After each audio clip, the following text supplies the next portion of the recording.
안녕하세요.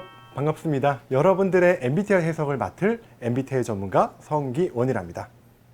안녕하세요. 여러분들과 함께 MBTI 이야기를 나눌 심리 유형 분석가 김문정이라고 합니다.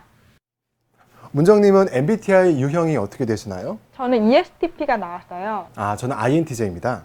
문정님은 MBTI 검사를 통해서 처음에 나의 성격을 알게 되었을 때 그때 느낌이 좀 어떠셨나요? 저는 되게 신기했어요. 제가 평소에 이렇게 막연하게 생각했던 저의 성격들을 글로 이렇게 누가 일목요연하게 정리를 해놔서 맞다, 이거 진짜 내 얘기다, 이런 생각으로 봤어요. 네. 저는 솔직히 말씀드리자면 MBTI 검사를 통해서 제 성격을 처음에 알게 되었을 때 인정하기가 쉽지가 않았거든요. 사실 제가 내향형임을 받아들이는 것이 어려웠습니다. 그런데 이제 전문가에게 MBTI 해석 상담을 받고 제 성격 유형을 제대로 이해할 수 있게 되었거든요. 그러면 지금은 이제 자신의 유형을 받아들이는 게 괜찮으세요? 네, 물론입니다. 지금은 제 성격 유형에 매우 큰 자부심을 느끼고 있고요. 제 경험을 비추어 보았을 때 저도 MBTI는 검사도 중요하지만 무엇보다 해석이 중요하다는 생각이 들어요. 그래서 지금부터 여러분들께서, 제주대학교 학생 여러분들께서 자신의 성격 유형을 올바로 인식할 수 있도록 해석을 시작해 보려고 합니다. 자, 문정님께 먼저 한 가지 질문을 드리고 싶은 게 있는데요. 문정님은 지금 보이는 이 숫자가 6이라 생각하시나요? 아니면 9라고 생각하시나요? 제가 보기에는 저 숫자가 9로 보이는데요. 그런가요? 네. 저한테는 6이라 보입니다. 여러분들은 어떠신가요? 이 숫자가 6일까요? 아니면 9일까요? 바라보는 시각과 관점에 따라서 이게 6인지 9인지 다르게 보일 수 있을 것 같아요. 네, 그렇습니다. 바라보는 시각과 관점의 차이, 이에 따른 해석이 다르기 때문이라고 생각하는데요. 이와 관련된 재미있는 이야기가 있습니다. 어떤 청년과 신부님의 대화인데요. 어떤 한 청년이 신부님에게 다가가 물었습니다. 신부님, 기도 중에 담배를 피워도 되나요? 신부는 정색을 하면서 대답했습니다. 기도는 신과 나누는 엄숙한 대화인데 절대 그럴 순 없지. 이번에는 다른 친구가 신부에게 다가가 또 물었습니다. 신부님, 담배를 피우는 중에는 기도를 하면 안 되나요? 신부는 얼굴에 온화한 미소를 지으며 말했습니다. 기도는 때와 장소가 필요 없다네. 담배를 피는 중에도 기도는 얼마든지 할 수 있는 것이지.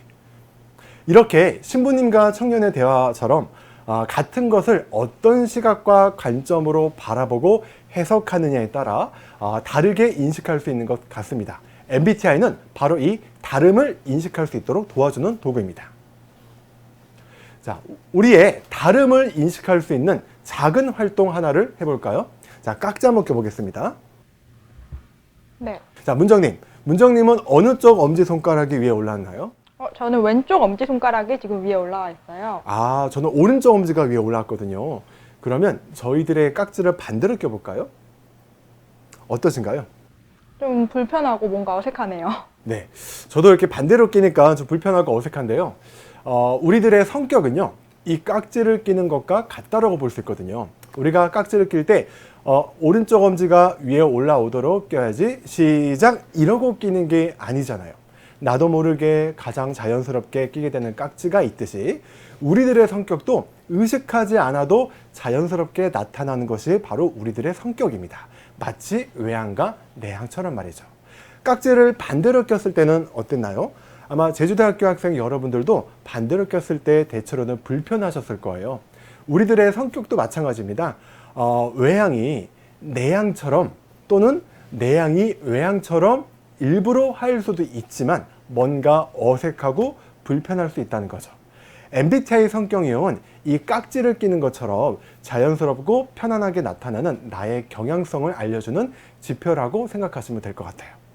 네, 동감합니다. 그리고 저는 왼쪽 엄지가 올라왔는데 기원님이 오른쪽 엄지가 올라왔다고 해서 이것이 틀린 것은 아니잖아요. 그렇죠. 다른 것이죠. 네, 이렇게 깍지 끼는 기준이 차이가 있는 것을 틀렸다고 하는 것이 아니라 다르다고 말하듯이 우리들의 성격도 어떤 성격이 틀렸다는 것이 아닌 다르다라고 인식하는 것이 우리의 성격을 이해하는 데 더 알맞은 방향 같습니다. 네, 이렇게 MBTI, 왜 이렇게 사람들은 서로 다를까라는 의문을 해소하고 이해하기 위해 만들어진 도구입니다. 그렇다면 자신의 MBTI 성격 유형을 제대로 이해하기 위해 8가지 지표를 자세히 살펴보도록 하겠습니다. MBTI는 총 8가지의 선호 지표로 구성이 되어 있는데요. 관심 방향을 나타내는 외향과 내향, 정보 수집의 방식을 나타내는 감각과 직관, 의사결정의 기준에 해당하는 사고와 감정, 그리고 마지막으로 생활 양식의 다름을 보여주는 판단과 인식이 있습니다. 먼저 외향과 내향에 대해서 알아보겠습니다. 네, 외향과 내향은 많은 사람들한테 많이 알려진 하나의 성격 지표라고 우리가 알고 있는데요. 이 외향과 내향의 다름을 이해할 수 있도록 지금부터 OX 퀴즈를 한번 진행을 해보도록 하겠습니다. 저희 제주대학교 학생 여러분도 이 OX 퀴즈를 통해 자신이 외향에 가까운지 내향에 가까운지를 한번 탐색해 보시기 바랍니다. 자, 첫 번째 퀴즈입니다. 나는 휴일에 주로 바깥에서 시간을 보내는 편이다. OX. 하나, 둘, 셋. 아니, 문정님 평일에도 바깥에서 열심히 일했는데 휴일에도 또 나가세요? 네, 저는 이제 평일에서 일을 한 거는 이제 일을 한 것이고, 네. 이제 쉴 때도 밖에 나가서 사람들과 시간을 보내야 제가 스트레스가 풀리는 편이라서요. 네네. 네. 아, 저는 이 평일에도 바깥에 나가서 열심히 바깥 활동을 했는데 주말에 또 나간다? 휴일에 또 나간다? 이건 저한테 일이거든요. 저는 저만의 혼자만의 시간, 혼자만의 생각할 여유 이런 것들이 좀 필요한데 확실히 이런 부분에서도 저희들은 좀 차이가 있네요. 자, 그럼 두 번째 문제로 한번 가보겠습니다. 나는 주로 혼자만의 생각에 많이 빠지는 편이다. OX. 하나, 둘, 셋. 기원님, 그러면 저와 함께 있을 때도 항상 혼자만의 시간을 가지시는 건가요? 저는 지금도 혼자만의 생각에 빠져 있습니다. 내가 지금 말을 잘하고 있는 것일까? 다음에는 어떤 말을 해야 될까? 문정님은 왜 그렇게 생각하고 계신 걸까? 이런 혼자만의 생각에 많이 빠져 있는 것 같아요. 그리고 혼자만의 시간도 필요하죠. 네. 자, 그럼 세 번째 문제 한번 가볼게요. 나는 주로 많은 친구들과 다양한 관계를 선호하는 편이다. OX. 하나, 둘, 셋. 저는 사람이 너무 많으면 힘들거든요. 소수의 사람들과 만나는 것이 되게 좋은데 그것도 좀 새로운 사람보다 늘 만났던 사람을 만나는 게 되게 좋아요. 그러시구나. 저는 이제 다 좋은데, 사람 만나는 건 다 좋은데, 저는 이제 만났던 사람을 계속 만나면은 좀 쉽게 질리는 편이라, 네, 자꾸 새로운 사람들을 다양하게 만나고 싶어요. 근데 새로운 사람을 다양하게 만나면 그 새로운 사람한테 내가 하고 싶은 이야기를 정리해서 하는 게 버겁거나 힘들진 않으세요? 오히려 더 신나요. 그래요? 여기서 또 차이점이 있네요. 알겠습니다. 그럼 마지막 문제 한번 가볼게요. 나는 대체로 글보다 말로 소통하는 것이 더 편하다. OX. 하나, 둘, 셋. 아니, 왜요? O요? 네, 저는 글 쓰는 거 별로 안 좋아해요. 그래요? 네. 네. 이제 글을 쓰면은 이제 시간도 오래 걸리고 이제 가만히 앉아서 이제 계속 생각을 정리를 해야 되는데, 저는 그리고 이제 제 생각을 말을 할 때 상대방이 바로바로 피드백 해주는 게 좋거든요. 네네. 그러다 보니까 말을 선호하게 되는 것 같네요. 네. 그렇군요. 저는 약간 말도 좋긴 좋은데요. 글로 할 때가 제 생각을 온전히 담을 수 있도록 잘 정리되는 것 같습니다. 근데 문정님은 그렇게 말을 많이 하면 피곤하시지는 않는 거죠? 네, 저는 오히려 말을 못하게 하면 스트레스를 받고 더 피곤해져요. 그렇군요. 확실히 이렇게 말씀 들어보면 외향과 내향은 좀 다른 것 같아요. 정리해보면 외향과 내향은 우리들의 마음의 관심 방향이잖아요. 외향성에 가까운 사람은 주로 바깥 활동을 하면서 다양한 사람들을 만나면서 마음의 여유와 에너지를 얻는다라고 할 수 있는데요. 이들은 대체로 관심 방향이 외부로 가 있기 때문인 것 같아요. 반면에 내향성에 가까운 사람은 관심 방향이 내부로 가 있기 때문에 바깥보다 집을 더 좋아하고 다양한 사람들과 대화를 나누기보다 혼자만의 사색할 수 있는 시간을 통해 마음의 여유와 에너지를 얻는다라고 할 수 있는 것 같습니다. 이렇게 외향과 내향은 우리들의 마음의 관심 방향이 어느 곳을 향하는가에 따라서 우리들의 행동도 달라질 수 있는 가장 중요한 성격 지표라고 할 수 있겠죠. 각자의 마음이 흐르는 관심 방향에 따라 다른 활동을 하면서 현상이나 정보를 인식하는 기준이 다른 것도 하나의 성격인 것 같습니다. 이것이 바로 감각과 직관인데요. 감각과 직관은 외부 현상이나 정보를 어떤 방식으로 인식하는지에 대해 나타나는 성격이라고 볼 수 있는데요. 한번 확인해 볼까요? 이 사진을 보시면 기원님은 어떤 것들이 보이세요? 저는 독수리 일단 새가 보이고요. 구름이 점차적으로 뭉치면서 마치 영화처럼 새 모양의 비행선으로 막 변할 것 같은 느낌이 드네요. 네, 그러시구나. 되게 왜 웃으세요? 네. 아, 되게 창의적이세요. 네. 그럼 문정님은 어떤 게 보이시는데요? 저는 그냥 이제 파란 하늘이 보이고 구름이 노란빛에서부터 분홍색으로 서서히 색깔이 변하고 있고 그 아래는 도시가 있고 다리가 있고 송전탑이 보이고. 아, 송전탑이 있나요? 네, 왼쪽에. 아, 저 작은 걸 보시다니 참 대단하시네요. 네. 아, 저도 그러면 한 가지 준비해 온 게 있어요. 이번에는 문정님께서 이 그림을 내가 편한 방식대로 한번 묘사를 해보세요. 흙과 백이 있고 우측에 큰 나무가 있고 나무는 앙상하게 이파리가 하나도 없이 가지만 남아있으며 왼쪽에 3명의 사람이 있다. 아, 저랑 확실히 보는 게 좀 되게 다르네요. 제가 실제 학생들 대상으로 이 진행했던 그룹 작업 결과를 한번 확인해 볼게요. 자, 이제 감각형 학생들의 결과입니다. 사람 3명이 보인다. 한 사람은 가방을 메고 있고, 한 사람은 걸어가고 있으며, 맨 뒷사람은 뛰어간다. 말뚝이 있다. 나무 앙상한 나무까지 볼 것이 없다. 땅과 하늘이 보인다. 이렇게 응답을 했거든요. 이번에는 직관형 학생들의 결과입니다. 세상을 구성하는 빛과 어둠을 상징하는 것 같다. 쓸쓸하다. 무섭다. 사람들이 무엇인가를 묻어가는 것 같다. 천녀이혼에 나오는 나무 귀신 같다. 앙상한 나무까지가 외로워 보인다. 농촌 사람들이 마을을 떠나는 장면 같다. 이렇게 응답을 했거든요. 이런 감각과 직관은 특정 현상이나 정보를 인식할 때 어떤 방식으로 인식하느냐에 따라서 달라질 수 있는 성격 특성인데요. 감각형은 특정 현상과 정보를 인식할 때 주로 미각, 청각, 촉각, 후각, 시각 등의 오감을 통해서 그 정보와 현상을 있는 그대로 인식하고 기억하려고 하는 성격으로 볼 수가 있겠습니다. 때문에 감각형들은 누군가한테 자신의 생각을 말할 때 내가 보고 들은 것, 직접 경험한 것을 단계적으로 말하는 모습을 많이 보일 수 있다고 하는데요. 그게 맞나요? 네, 맞는 것 같아요. 그럼 직관형은 좀 어떤 특징으로 우리가 이야기해 볼 수 있을까요? 직관형은 반면에 어떤 현상과 정보를 인식할 때 오감을 통해 있는 그대로 인식하기보다는 그 현상과 정보를 통해 떠오르는 심상의 이미지나 아이디어를 주로 인식을 하고 기억하려는 그런 성격에 가깝습니다. 그렇기 때문에 직관형 분들은 누군가에게 자신의 생각을 표현할 때 그 정보와 현상을 통해 떠오르는 아이디어 그리고 다양한 가능성을 표현하는 그런 경향을 보일 수 있습니다. 아, 네. 말씀 듣고 보니까 제가 좀 그런 것 같아요. 네, 이 감각과 그 직관의 세부적인 특징으로는 이 보여지는 이 표를 참고해 주시면 될 것 같습니다. 제가 알기로는 문정님은 감각형으로 제가 알고 있거든요. 네. 문정님은 이런 직관형의 이 표의 직관형의 이 특징 중에서 정말 나는 이 특징이 평소에 궁금했다라고 했던 것이 있었나요?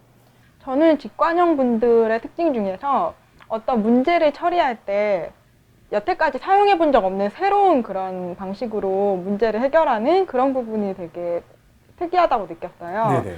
왜냐면은 이미 알려진 효율적인 기존의 그런 방식이 있는데 왜 복잡하게 새로운 문제 해결을 하려고 하는 것인지. 네. 이게 제가 직관형이잖아요. 직관형으로서 말씀드리자면 기존에 사용했던 방식으로 문제를 해결한다? 기존의 방식으로 일을 한다? 이것은 너무 좀 재미가 없는 것 같아요. 기존에 했던 방식대로 똑같이 반복한다. 이거 오히려 이게 더 비효율적인 게 아닌가요? 매번 드는 생각이 좀 다른데, 매번 뭔가를 접할 때 드는 생각이 다른데 어떻게 기존에 했던 방식대로만 하려 하나요? 이것은 좀 새롭게 떠오르는 어떤 나의 생각에 대한 예의가 좀 아니라는 생각이 들어요. 저는 개인적으로 가장 제가 힘든 활동이 그게 공부든 일이든 똑같은 방식으로 반복하는 것이거든요. 저도 문정님께 그러면 궁금한 것이 한 가지가 있어요. 감각형들은 그 직관형과 달리 새롭고 복잡한 문제 해결이 아니라 자신의 경험과 나름대로의 기준을 사용한다라고 하는데 이게 무슨 말일까요? 이게 어떤 문제가 생기면은 보통 저 같은 경우에 선례를 좀 찾아보는 것 같아요. 이제 다른 사람들이 기존에 해왔던 방식 중에 가장 효율적인 게 있으면 그거를 채택을 하는 편이고요. 그리고 현재 내 상황에 맞추어서 약간의 적응적인 변형을 거치는 그런 식으로 문제를 해결을 하지 저 혼자 떠오르는 그런 창의적인 생각으로 한다는 거는 제 입장에서는 조금 모험적이고 위험하다라고 느껴지거든요. 확실히 말씀 듣고 보니까 이런 부분이 좀 감각과 직관의 차이인 것 같아요. 저는 특히 이 감각과 직관의 차이점 중에 재미있는 한 가지가요. 내용 파악 부분이었거든요. 이 표에 보이는 내용 파악 부분이었는데 감각형은 특정 내용을 인식할 때 굉장히 부분적으로 자세히 파악한다라고 하고 직관형은 내용을 인식할 때 전체적으로 추상적으로 파악한다라고 하는데요. 이것에 대한 제가 이것에 관련돼서 퀴즈 한 가지를 한번 내보도록 할게요. 자, 제가 지금 문정님께도 이 그림을 보여드리고 저희 제주대학교 학생 여러분들도 한번 맞춰보시길 바래요. 약도 세 가지를 보여드리겠습니다. 이 학생들이 현재 자신이 있는 위치로 오기까지의 약도를 그린 것인데요. 어떤 학생은 감각형이고 어떤 학생은 직관형입니다. 자, 1번 그림, 자, 2번 그림, 3번 그림입니다. 자, 각각 몇 번 그림이 감각과 직관형에 해당할까요? 제가 보기에는 1번 학생은 확실히 감각형이고 네. 3번 학생은 확실히 직관형이고 2번 학생은 그 중간쯤에 있는 것 같아요. 중간쯤에. 네, 맞아요. 실제 검사를 예전에 해봤을 때 1번이 그린 그 학생이 감각형이 그린 약도였거든요. 상대적으로 디테일하잖아요. 뭐가 있는지가 다 나오잖아요. 이것을 5분 안에 한 거예요. 5분 안에 한 건데, 반면 2번은 2번 학생은 그 직관형으로 나왔는데 지금 직관 점수가 좀 낮게 나왔던 학생이었고요. 3번 그림 같은 경우는 직관 점수가 높게 나왔던 학생이었습니다. 이 그림을 보면 좀 재밌는 게 2번 그림과 3번 그림은 약간 줌 아웃한 느낌이 들어요. 제가 보기에도 1번 지도는 제가 가장 알아보기가 편하고 익숙한 지도인데 이제 보면 건물 이름까지도 명확하게 나와 있잖아요. 저도 평소에 길을 찾을 때 이렇게 뭔가 명확한 건물명을 보면서 찾아가는 편이거든요. 근데 이제 2번은 그거보다 조금 더 단순화되었고 마지막에 이제 3번 지도는 너무 많이 줌아웃이 되어서 거의 조감도처럼 보일 지경인데 저는 이런 지도는 좀 이해하기가 힘들어요. 아, 네네. 이거 보면 약간 어플리케이션에서 우리가 그 뭐 줌인과 줌아웃한 느낌이 들기도 하네요. 네, 이 감각과 직관의 특징 중에 특정 정보를 구체적으로 인식하려 하느냐, 전체적으로 인식하려 하느냐, 이런 부분도 감각과 직관의 특징이기도 하잖아요. 네. 그렇다면은 이렇게 정보를 인식해서 그 다음 과정으로 정보를 판단하고 결정하게 되는데요. 이것을 결정 기준 또는 판단 기준이라고 하죠. 네, 맞습니다. 이번에는 결정 기준에 해당하는 사고와 감정에 대해서 한번 알아보겠습니다. 제가 문정님께 질문 한 가지를 좀 드려볼게요. 문정님은 가까운 친구가 내 앞에서 눈물을 흘릴 때 보통 어떤 반응을 보이시나요? 자, 보기 있습니다. 1번, 나는 우는 이유가 궁금하다.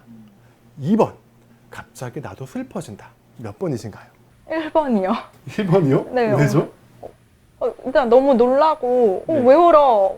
왜 울어 친구야? 이런 식으로 되는 것 같아요. 네, 저도 1번이거든요. 저도 동감이 돼요. 근데 지금까지 문정님하고 선호지표가 다 다르다가 이 부분에 대해서는 저희 둘이 좀 일치를 하는 것 같아요. 저도 이렇게 문정님과 저도 동일한 사고형인데요. 사고와 감정이 좀 어떻게 다른지 한번 살펴볼게요. 제가 한 가지 상황을 준비를 해봤습니다. 자, 저희 학생 여러분들도 한번 이 상황에 대해서 좀 나는 어떻게 할 것인지에 대해서 한번 그 응답을 해보시면 좋을 것 같아요. 친한 친구가 번번이 시험을 망쳐 힘들어하고 있습니다. 친구가 위로를 받기 위해서 왔을 때 어떻게 할 것입니까? 자, 여기서도 보기가 있습니다. 자, A. 문제점을 함께 찾고 해결 방안에 대해서 조언한다. B. 함께 슬퍼해주며 용기를 낼 수 있도록 위로한다. 자, 문정님은 A인가요? B인가요? 저는 솔직히 A예요. A? 왜죠? 왜냐면은 이제 위로를 해줄 수는 있는데 사실 위로는 약간 이제 빨리 넘어가고 결국에는 너가 시험을 잘 못 본 원인이 뭔지 찾고 그래서 이 다음 시험에서 어떻게 해야 시험을 잘 볼 수 있을지 그거에 대해서 저는 이제 빨리 문제점을 해결하고 싶어요. 사실 저도 A거든요. 저는 이렇게 생각하거든요. 그러니까 친한 친구가 힘들어하면서 제게 위로를 받으러 왔잖아요. 예, 이것은 제게 도움을 청한 거예요. 나 지금 힘든데 이제 더 이상 안 힘들고 싶어. 그러면 저는 자동적으로 드는 생각이 1번. 소중한 친구를 힘들게 하는 주 원인이 무엇이지? 2번. 시험을 못 본 것이 원인이구나. 3번. 왜 시험을 못 본 것이지? 4번. 공부 습관이 잘못되었구나. 5번. 시험을 잘 볼 수 있도록 해결책을 제시해야 되겠구나. 저는 이런 순서로 생각이 들거든요. 결국 그 친구가 앞으로 더 이상 힘들지 않게 해주는 것이 저는 그 친구를 위한 선의의 마음이니 저는 뭐 선의 마음이다 이런 생각이 좀 드는 것 같아요. 그런데 이게 좀 다른 분들도 많이 계세요. 제 친구들 중에서도 보면은 감정형들은 좀 다르게 반응을 하는데요. 일단 그것에 관해서 그룹 작업을 한번 볼게요. 대학생들이 작업한 사고형 조의 그룹입니다. 일단 두 가지로 이 친구들이 행동을 한다고 하는데요. 친구가 진짜 열공했을 때의 경우와 말로만 열공을 했을 때 두 가지를 고려해서 이제 정말 열공을 했는데도 시험을 못 봤다 하면은 이제 아까 말씀하신 것처럼 원인을 파악하고 해결책을 제시한다고 하고요. 말로만 열공을 했다 그러면은 이제 너가 공부를 안 했으니까 공부를 하는 게 먼저다. 이런 식으로 해결책을 제시한다고 하네요. 이번에는 또 다른 사고형 그룹을 볼까요? 아, 그랬니? 이해해. 그럴 수 있어. 조금 더 노력하지 그랬니? 너의 실패 원인이 무엇이니? 그걸 위해 노력한 행동이 무엇이라 생각하니? 뭐 이런 식으로 보통 원인에 대해서 파악하려고 하는 그런 공통적인 모습이 보이고요. 친구가 그것을 모를 경우와 알 경우를 또 나뉘어서 해결책을 제시해주는 그런 식으로 문제 해결을 하려는 게 보이네요. 지지자 역할과 충고자 역할을 하고 이제 시험에 탈락했을 경우에 공부 방법까지 조언을 해주는 식으로 사고형 조는 반응을 한다고 합니다. 와, 정말 사고형들은 상대방을 위해서 헌신적으로 문제점을 찾고 해결해 주네요. 그럼 이번에는 감정형들은 어떤 반응을 보였는지 한번 확인해 보겠습니다. 자, 일단 맛있는 걸 먹입니다. 당 충전과 고칼로리, 편안한 환경을 만들어서 따뜻하고 조용한 분위기에서 간식과 함께 개방형 질문을 통해 대화를 유도하고 야, 너가 요새 시험 때문에 많이 힘들었겠구나. 공감과 위로를 하면서 다음에는 좋은 결과 있을 거야. 걱정하지 마. 이런 지지를 한다고 합니다. 또 다른 감정형 그룹을 볼게요. 야, 너가 못 본 게 아니라 시험이 너무 어려웠어. 같이 울어요. 예. 나도 저번보다 못 봤어. 우리 같이 다음 시험 때 같이 공부해서 성적 올리자. 너무 슬퍼하지 마. 생각하지 말고 잊어버려. 그럼 쉬어. 힘내. 화이팅. 이렇게 한다고 합니다. 확실히 감정형과 사고형이 이렇게 좀 다른 것 같아요. 문정님은 좀 어떤 부분이 좀 다른 것 같으세요? 제가 봤을 때 감정형 분들은 사고형과 달리 일단은 상대방의 감정과 기분을 먼저 고려하고 일단 위로하고 챙기는 쪽으로 가는 것 같네요. 네, 맞습니다. 이 사고형과 감정형의 가장 근원적인 차이는 누군가에게 선의 마음을 가졌을 때 그 상대방을 위해서 어떤 의사결정을 하느냐의 차이인데요. 사고형은 상대방의 어려움을 파악하고 이를 해결해 주기 위해 행동을 취하는 것이고, 감정형은 어려움으로 인해 상대방의 감정을 이해하고 공감하여 함께 그 감정을 나누는 것이라고 할 수 있겠습니다. 이렇게 결정 기준에 이어서 이제는 이런 행동이 라이프 스타일로 드러나게 되는 거죠. 네, MBTI의 마지막 척도 생활 양식입니다. 생활 양식은 판단과 인식으로 나누어지는데요. 판단은 자신의 생활을 미리미리 결정하고 계획하고 그 기준에 따라 체계화된 생활을 이어가는 경향을 말합니다. 반대로 인식형은 일상에서 자신이 무엇을 해야 할지 알고는 있지만 무엇을 먼저 할지 미리 결정하고 계획하기보다는 그때그때 상황에 맞게 대처하려는 경향을 말합니다. 자신이 판단형인지 인식형인지를 이해하기 위해 가장 많이 하는 질문 중에 이런 질문이 있는데요. 기원님은 평소에 여행 가실 때 여행 준비를 어떻게 하시나요? 여기 보면 이제 세 가지 보기가 있는데 A는 사전 정보를 검토하고 미리 계획하는 것이고, B는 계획을 하기는 하는데 자주 바뀌고, C는 그냥 그때 상황 따라 기분 따라 이렇게 되는데요. 네, 저는 좀 여행 갈 때 미리 사전에 정보를 검토하고 미리 계획을 좀 하는 것 같아요. 저는 A입니다. 정말 제대로 가는 여행이라고 생각하면 그 여행 장소에 대한 사전 정보를 굉장히 많이 제가 알아보거든요. 그리고 이것에 맞춰 무엇을 해야 할지, 필요한 것은 무엇인지를 준비하고 어느 정도의 그 타임테이블까지 만들어서 준비를 하거든요. 문정님은 좀 어느 쪽이세요? 저는 B예요. 아, B요? 네. 저도 계획을 하기는 하거든요. 네. 근데 되게 자주 바뀌고 네. 계획에 별로 얽매이는 편이 아니에요. 가령 뭐 A 교통수단을 타고 가겠다라고 했지만 이제 현지 상황에 뭐 예를 들어서 뭐 갑자기 비가 온다거나 하면은 그 다른 교통수단으로 그냥 휙 바꾸기도 하고, 음식점 같은 것도 제가 생각했던 음식점이 있긴 한데 줄이 길면 다른 음식점으로 뭐 갈아타고 저는 그렇게 하는 편인데요. 이게 조금 스트레스 받는 분들도 있는 것 같아요. 저요. 네. 같이 다니면 안 돼요. 네, 제가 그렇습니다. 자, 그러면 실제 다른 분들은 이 질문에 대해서 어떻게 응답했는지 한번 볼까요? 예전에 실제 회사 동기가 제주도 1박 2일 가는 여행 계획을 이렇게 세웠습니다. 수련회인가요? 15시부터 16시 반까지, 17시부터 19시까지 46분, 51분, 1분, 19분 조도시간, 비용 비고 등등. 이렇게 실제로 이렇게 계획을 세웠다라고 해요. 네. 또 다른 내용을 볼게요.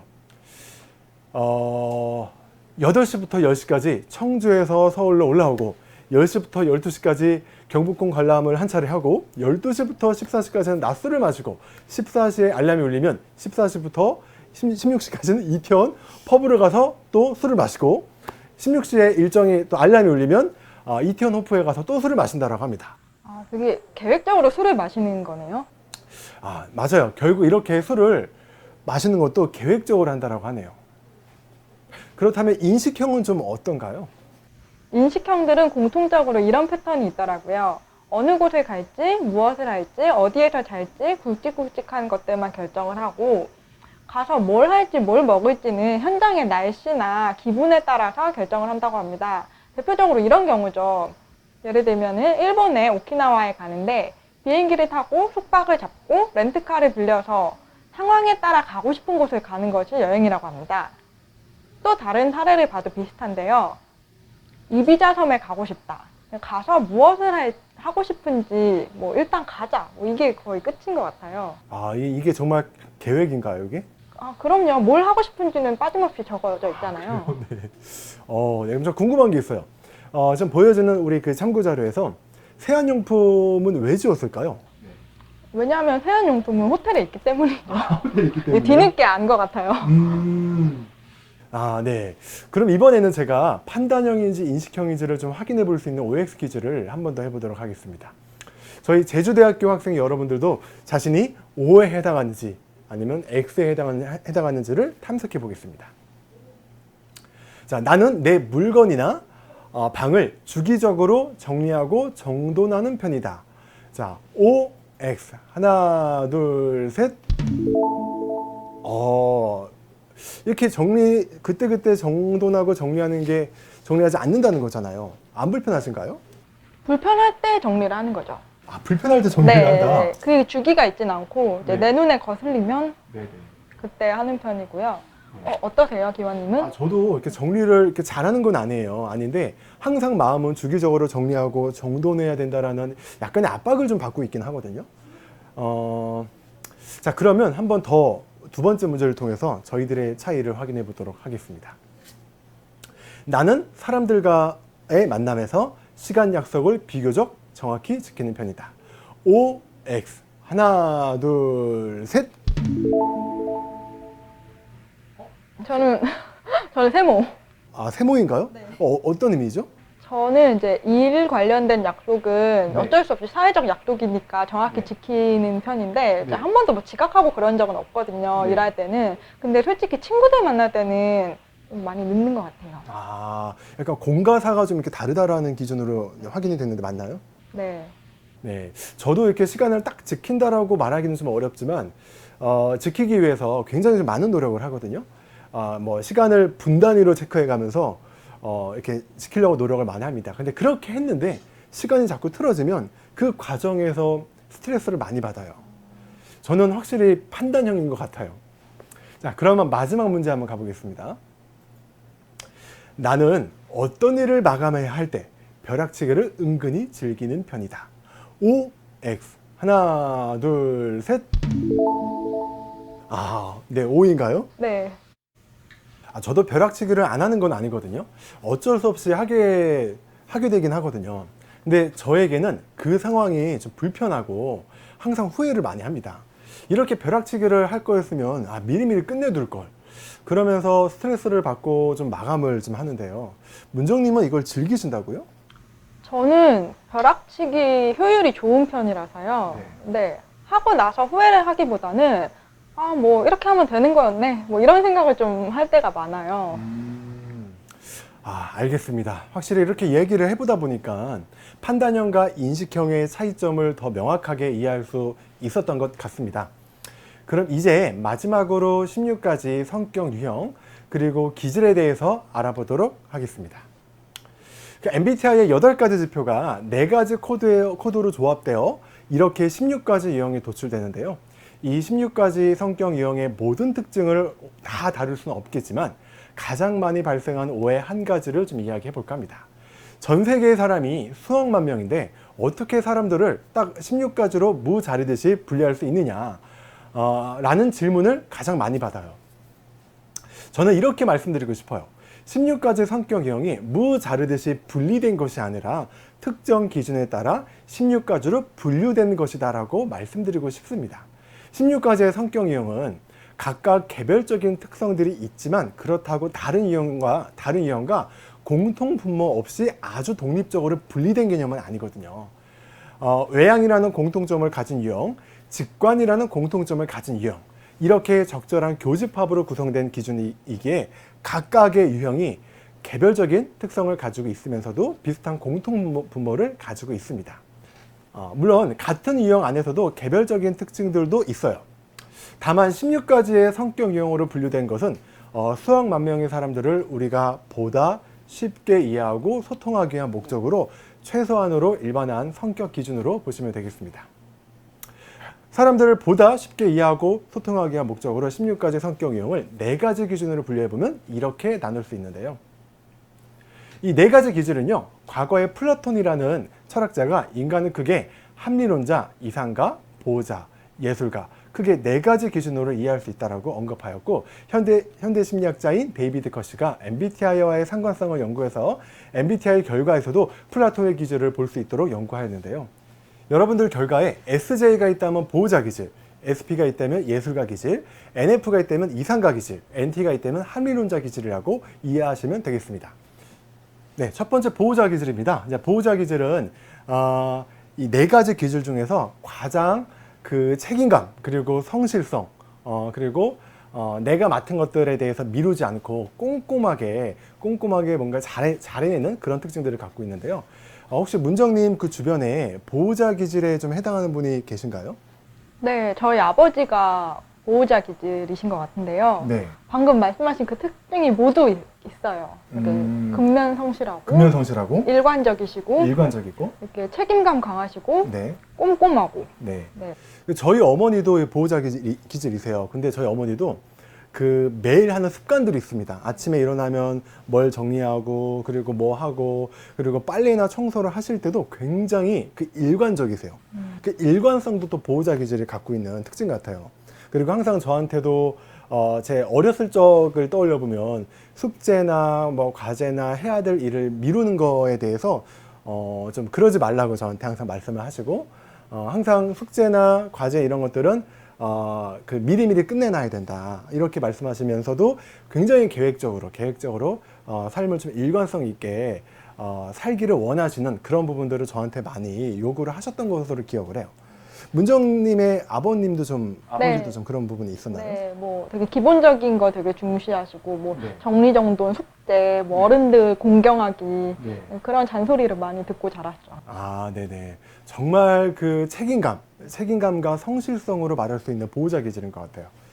이 보호자 기질은 근데 이 보호자 기질이 근면하고 성실하고 꼼꼼하고 매사의 어떤 주변 환경을 정리정돈도 잘하는데, 이들한테 약간 그 2%, 이들이 별로 관심 없는 2%가 있다라고 하는데, 그것이 무엇인지 아시나요? 너무 이렇게 정해진 대로만 하려다 보니까 좀 네. 창의성이나 네. 그런 이렇게 융통성이 조금 부족한 것 같아요. 제가 보기에는. 아, 융통성. 맞아요. 저 주변에도 또 SJ의 어떤 친구분들이 많은데, 항상 이 SJ가 그 계획을 했는데, 우리 같이 합의를 하고 계획을 했는데, 그 계획과 합의가 틀어졌을 때 스트레스를 많이 받아요. 맞아요. 그러면서 저한테, 야, 그렇게 계획을 바꿀 거면 우리들한테 하루 전이라도 미리 좀 알려주지, 이렇게 말하는 사람들이 많거든요. 이것 때문에 항상 우리 SJ분들이 좀 많이 힘들어하는 면들을 많이 보곤 합니다. 문정님 주변에 계신 SJ분들도 좀 그런 면이 많은가요? 네, 이제 뭔가 계획이 틀어지는 걸 별로 좋아하지 않고, 네. 뭔가 이렇게 안정적으로 쭉 계속 해나가려는 그 관성이 좀 있으신 분들이라고 해야 하나? 네. 그리고 좀 보수적이시고요. 그래서 그 말씀 딱 들으니까 보수적이다. 과거에 내가 겪었던 경험, 과거에 내가 이런 경험을 했는데 지금부터 과거까지 내가 겪었던 경험치에 대해서 이 보호자 기질이 특히나 더 중요시하는 면들이 많이 보이는 것 같습니다. 그래서 어쩌면 더 매사에 어떤 성실하고 책임감이 넘치는 그런 면을 보이는 게 아닐까라고 생각이 되기도 해요. 자, 그러면 이제 그 두 번째 예술가 기질에 대해서 한번 보도록 할 건데요. 그러고 보니까 문정님이 이 예술가 기질 아닌가요? 네, 제가 예술가 기질인데요. 네, 이 예술가 기질은요, 속 시원한 문제 해결사라는 별명이 있고요. 그리고 약간 현실주의라기보다도 현재주의라는 별명이 있어요. 이게 대체 어떤 말인가요? 현재주의? 아무래도 조금 지금 현재 이 순간을 좀 즐기려다 보니까 네네. 저런 별명이 붙은 게 아닌가 싶은데, 네, 뭔가 이렇게 좀 정해진 대로 한다기보다는 지금 현재 내가 속한 이 시간과 공간 안에서 적응적으로 뭔가를 이렇게 즐기면서 하려는 경향이 있어요. 그럼 약간 즉흥성이나 이런 부분들도 좀 많으시겠네요. 네. 미리 계획을 한다고 해도 네. 이제 얼마든지 바뀔 수 있다고 생각을 하기 때문에, 제가 이 예술가 기질에 대해서 좀 재미있는 경험이 있는데요. 네. 제가 이제 저희 지인분들과 술자리를 가지면 이렇게 막 이렇게 재밌는 얘기도 하고 맛있는 것도 먹고 이야기를 하잖아요. 그러면 막 분위기가 올라가요. 분위기가 올라가고 분위기가 재밌어지면 이 예술가 기질 분들이 기분 파거든요. 갑자기 계획이 없던 자기 카드를 꺼내서 막 긁어요. 약간 그런 거죠. 기분이다. 오늘은 내가 쏜다. 약간 이런 느낌으로. 예. 근데 항상 다음날 후회하세요, 많이. 좀 그런 게 있는 게 충동 구매 같은 거 아마 많이 하실 거예요. 충동 구매요? 네, 충동 구매. 네. 그리고 원래는 오늘 일찍 들어가서 뭘 할 게 있는데 너무 이 분위기가 좋으니까 안 되겠다. 난 네. 그냥 여기 더 있어야겠다. 네. 그래서 좀 이제 집에 늦게 가게 되고 네. 이제 다음날 힘들고. 맞아요. 제가 이 예술가 기질 분들과 만나면 나 오늘 9시에 가야 돼 이렇게 늘 말씀하시거든요. 근데 그때 가는 분들이 없어요. 다 분위기가 좋으니까 막 10시, 막 11시 넘어서 가기도 하고. 문정님도 좀 그렇게 하시는 편이세요? 네, 저도 항상 이게 말은 나 오늘 진짜 가서 할 게 있는데 해놓고 근데 이제 만약에 자리가 재미가 없으면은 저도 집에 잘 가거든요. 네네. 근데 이 분위기가 제 마음에 들면은 예. 이제 갑자기 거기 있는 거예요. 어떻게 보면 계획적인 게 아니라 되게 즉흥적이네요. 그때. 네. 그렇구나. 그리고 제가 이 예술가 기질에 대해서 또 신기한 특징 한 가지를 제가 들은 게 있는데 이 예술가 기질만의 장점인데요. 이들이 손재주가 되게 좋은 사람들이 많대요. 손으로 뭔가를 만들고 손으로 뭔가 작업하고 이런 부분에 대한 흥미와 또 어떤 경우는 재능까지 있다 이런 얘기들이 있는데 문정님은 실제로 손재주 이런 어떤 재능들이 좀 있으신 것 같아요?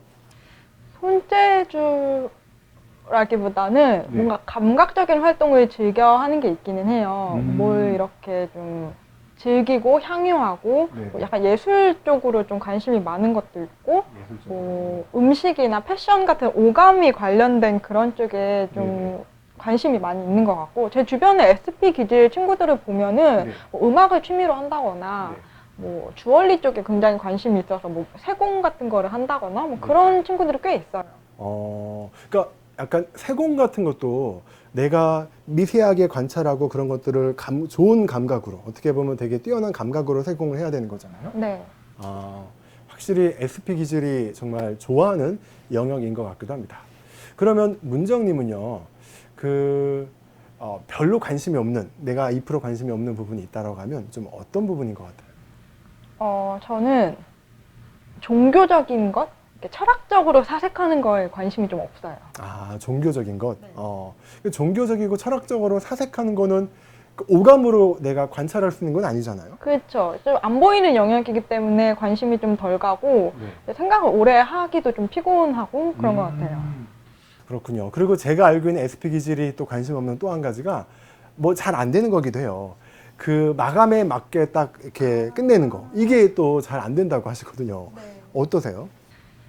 정말 꾸역꾸역 끝내는 거죠. 꾸역꾸역 끝내는 예를 들면 데드라인이 딱 있으면은 네. 미리 내는 친구들이 꼭 있어요, 보면은. 네네. 근데 저는 정말 딱 그날 내요. 그날? 네, 딱 그날 맞춰서. 그렇구나. 전 그런 불안하거든요, 좀. 예술가 기질에 대해서 조금 더 좀 잘 이해가 된 것 같아요. 자, 세 번째 기질은요, NF 이상가 기질입니다. 이 NF 이상가 기질은요, 자유로운 촉진자 또는 이상주의에 가까우신 분들이신데요. 이 이상과 기질은요, 이 설명이 좀 어려울 수 있는데, 사람과 사람과의 관계에서 일치감을 느끼고 싶어 하시는 분들이 되게 많으시대요.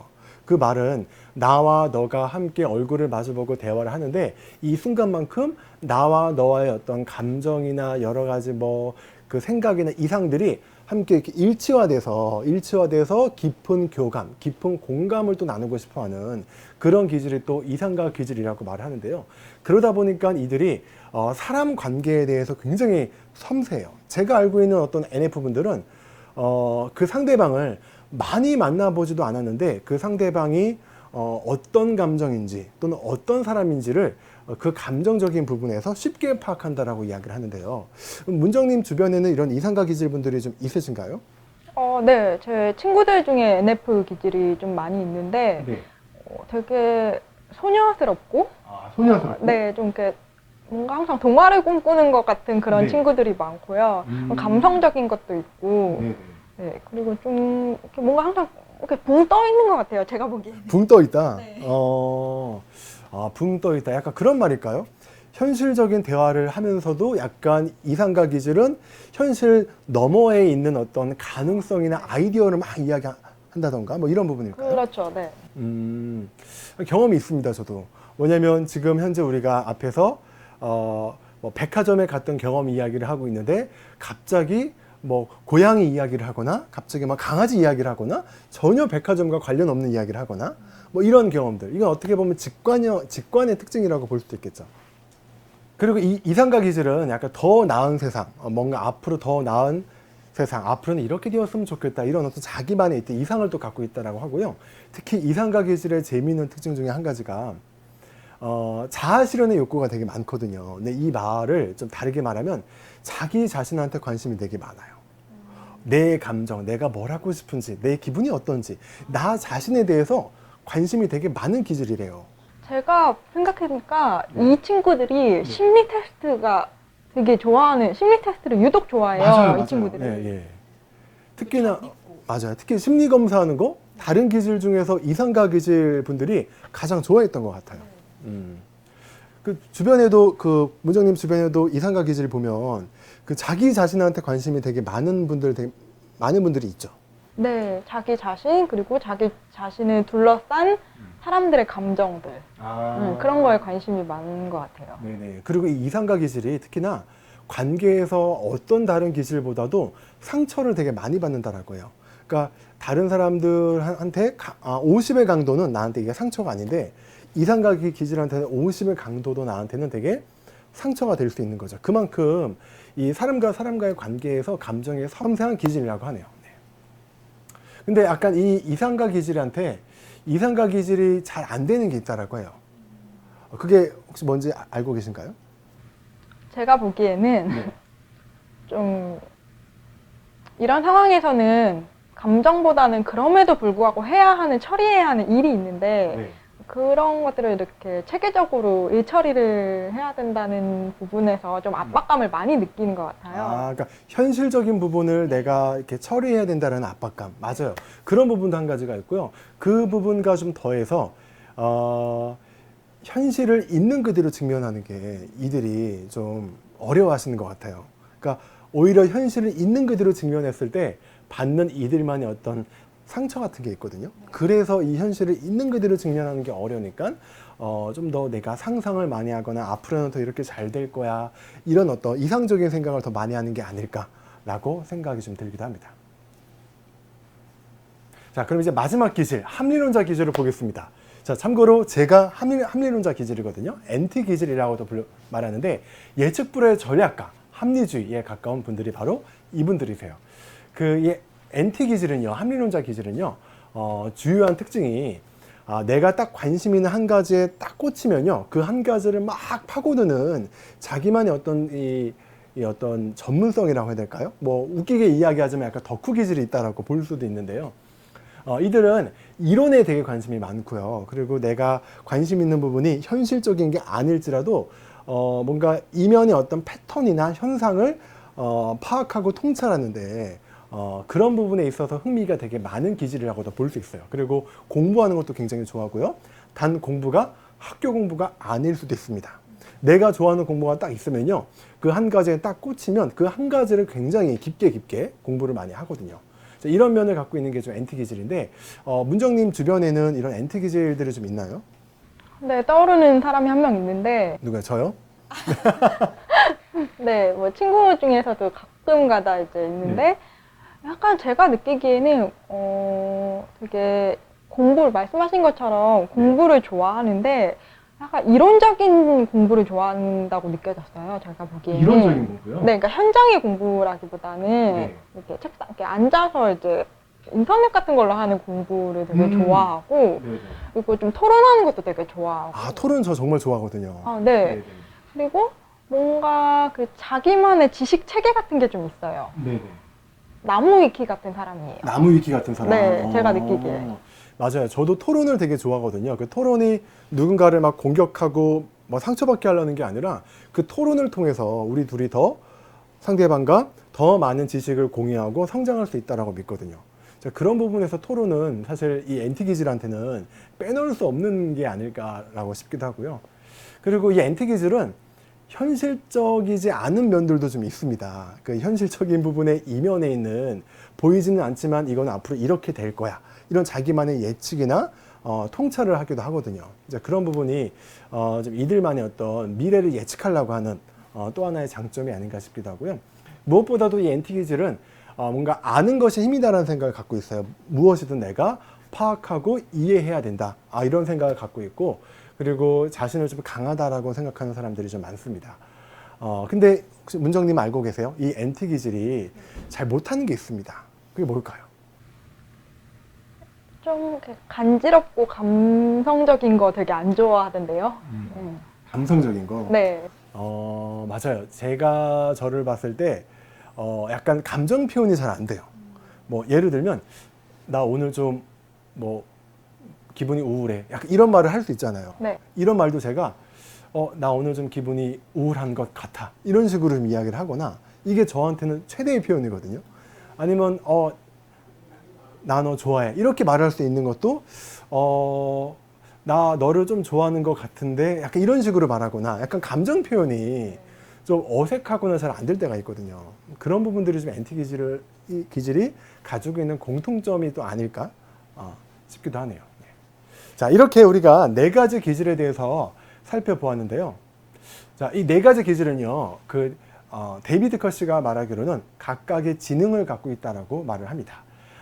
SJ 보호자 기질은 관리 지능을 가지고 있다 해서 무엇인가를 관리하고 정리하고 구조화하는 어떤 지능을 갖고 있기 때문에, 이 보호자 기질은요, 실제적인 자료를 활용해서 작업하거나 실제적인 데이터를 가지고 하는 어떤 작업에 있어서 뛰어난 역량과 재능을 발휘할 수 있는 가능성이 많다라고 해요.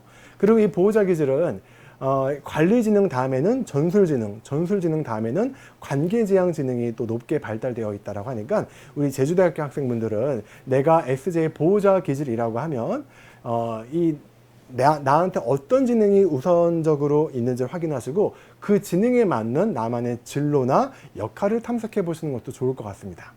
네, SP 예술가 기질은요, 어떤 지능이 가장 첫 번째일까요? 도구를 활용한 그런 전술적 지능이라고 되어 있는데요. 네. 이 전술적 지능은 제가 알기로는 전술이라고 하는 거는 그때 상황에 따라서 내가 그 융통성 있게 대응한다라고 좀 보여지긴 하는데, 좀 그런 부분으로 이해한다라고 하면 좀 전술적 지능이 좀 문정님의 장점이 맞나요? 그런 것 같네요. 네. 맞아요. 그래서 이 SP 예술가 기질은 전술적 지능이 가장 잘 발달되어 있고, 두 번째가 관리 지능, 세 번째가 전략 지능이라고 합니다. 그래서 SP 예술가 기질에 해당하시는 분들은 좀 도구를 활용해서 그때 변화하는 상황에 맞게 내가 융통성 있게 내가 대응하는 그런 역할들을 한번 찾아보시면 자신한테 좀 더 맞는 진로를 탐색하시는 데 많은 도움이 될 것 같아요.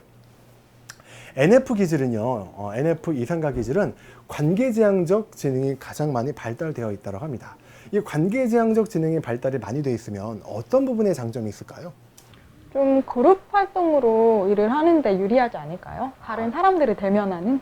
대면하는 그룹 활동. 네, 그룹 활동과 또 사람들을 도와주는 이런 역할들도 NF 기질은 본인이 보람을 많이 느낀다라고 이야기를 합니다. 그래서 여러분들 중에서 NF 기질, 이상가 기질 분들이 계시다라고 하면 내가 주로 사람을 위해서, 사람을 도와주고 사람을 위해서 할 수 있는 역할과 활동을 찾게 되시면 보다 자신에게 맞는 진로에 좀 가깝게 다가가고 있다라고 생각하셔도 될 것 같아요. 그래서 사람과 함께 작업하고 함께 활동하는 역할이 무엇인지를 한번 탐색해 보시면 도움이 될 것 같아요. 자, 마지막으로 NT 기질은요, 데이비드 커시가 전략적 지능이 가장 많이 발달되어 있는 기질이다라고 말을 했는데요.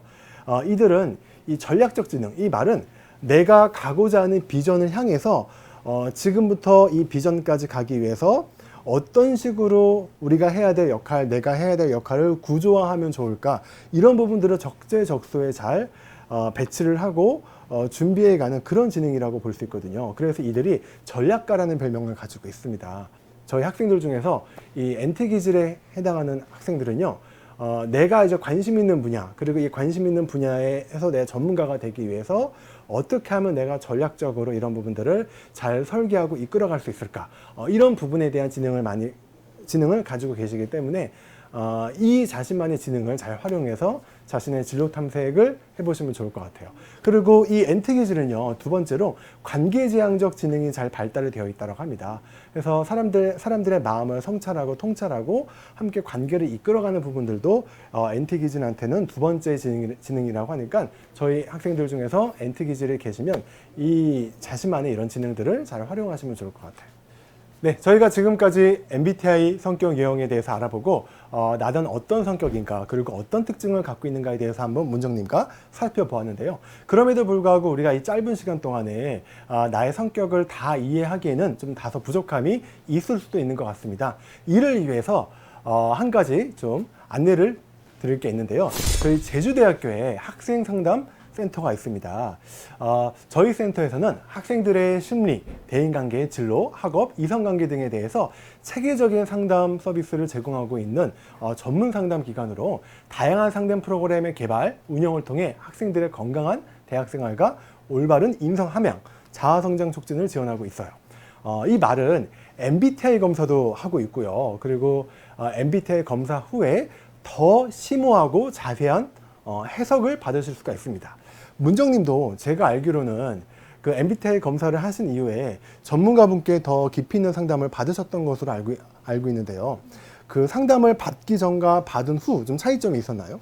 이게 저 혼자만 결과를 아는 것뿐만이 아니라 이제 네. 전문가분들과의 대화를 통해서 제가 이제 특히 어떤 기질이 더 많이 있는지, 같은 ESTP 유형이라 하더라도 내가 다른 ESTP와 어떤 또 이렇게 차별화되는 그런 부분이 있는지 그런 거를 좀 알 수가 있었고요. 그리고 제가 이제 주변 분들하고 트러블이 있었던 부분에서 왜 어떤 것 때문에 그렇게 트러블이 있었는지 좀 더 원활하게 의사소통을 하기 위해서 어떤 것들을 서로 배려하면 좋을지 이런 것들을 다양하게 알게 되어서 좋았습니다.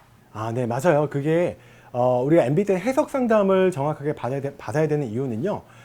단순하게 나는 외향이니까 이런 특징이야, 내향이니까 이런 특징이야, 이렇게 우리가 아는 것보다도 서로 사람들과 소통하고 대화하고 질문하고 물어보면서 우리가 나와 타인을 이해해가는 게 MBTI의 가장 큰 장점이거든요. 그래서 여러분들께서도 이 영상을 보시고 나는 조금 더 나의 성격에 대해서 더 궁금한데, 더 알아보고 싶은데 라고 하시면 저희 제주대학교 학생상담센터에 방문하셔서 꼭 MBTI 해석 상담을 깊이 있게 제대로 받아보시는 기회가 되었으면 좋겠습니다. 제주대학교 학생상담센터는 여러분들과 함께 동행합니다. 입학 후 졸업하기 전에 자가점검 차원에서 개인 상담 및 심리 검사를 꼭 한번 받아보시기를 권하는 바이고요. 졸업 후 건강한 사회인으로 적응하기 위해 튼튼한 마음을 함께 만들어 봅시다. 네, 오늘 이 시간을 통해서 여러분들께서 나에 대한 성격, 그리고 다른 사람의 성격을 이해할 수 있는 중요한 계기가 되었길 바라면서 오늘 이 시간을 마치겠습니다. 네, 감사합니다.